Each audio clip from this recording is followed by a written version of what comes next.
सदस्यता अभियान को लेकर एक दिवसीय प्रवास पर जगदलपुर पहुंचे पूर्व विधानसभा अध्यक्ष धर्मलाल कौशिक बीजेपी कार्यालय में प्रेस कॉन्फ्रेंस किए। धर्मलाल कौशिक ने प्रेस वार्ता में कहा, पूर्ववर्ती कांग्रेस सरकार के समय राज्य में हुए शराब घोटाले के संबंध में एफआईआर दर्ज कर विवेचना प्रारंभ किया गया था।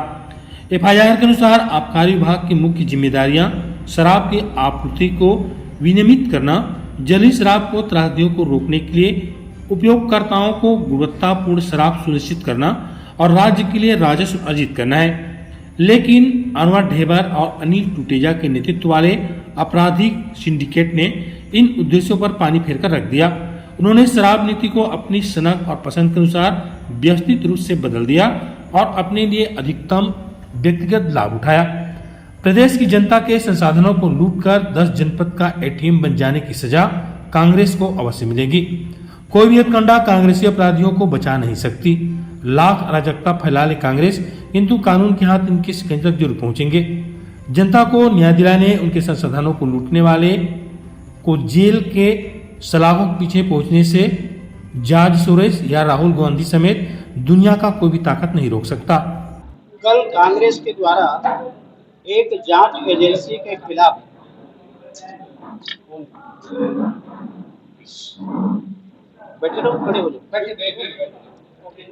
कल कांग्रेस के द्वारा पूरे देश भर में एक जांच एजेंसी के खिलाफ प्रदर्शन किया गया।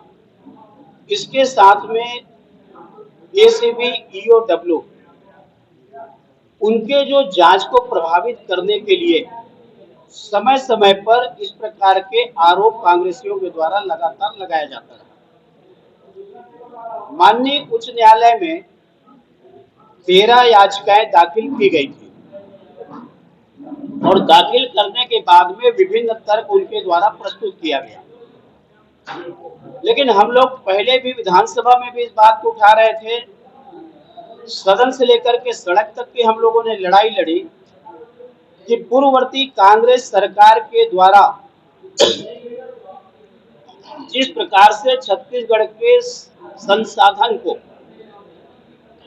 व्यक्तिगत हित में उसको आय में परिवर्तित करने का काम किया गया, चाहे वो शराब का मामला हो, चाहे कोयले का मामला हो, अन्य मामला हो, और जिस प्रकार के संगठित होकर के एक अपराध स्वरूप आय अर्जित किया गया है, इस बात को हम लोगों ने लगातार उठाया।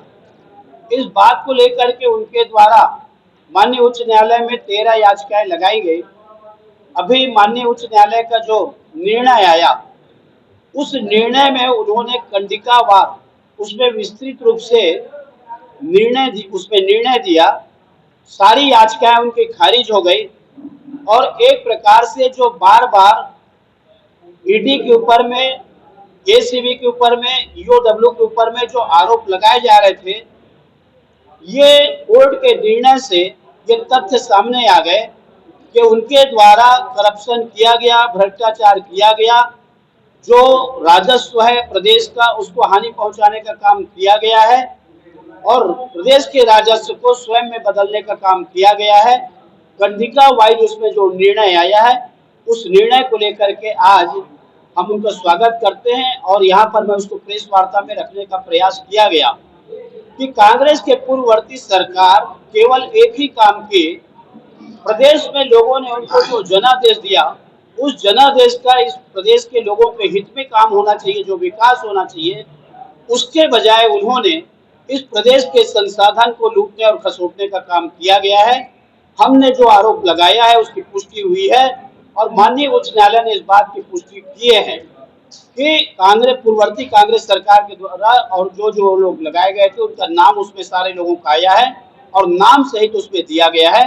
इसलिए इस बात को लेकर के आज की प्रेस वार्ता की गई कि कांग्रेस को जब जब अवसर मिला तब तक उन्होंने जनहित के बजाय स्वहित में कांग्रेस ने निर्णय लिया और प्रदेश की जनता उसकी खामियाजा भुगती है।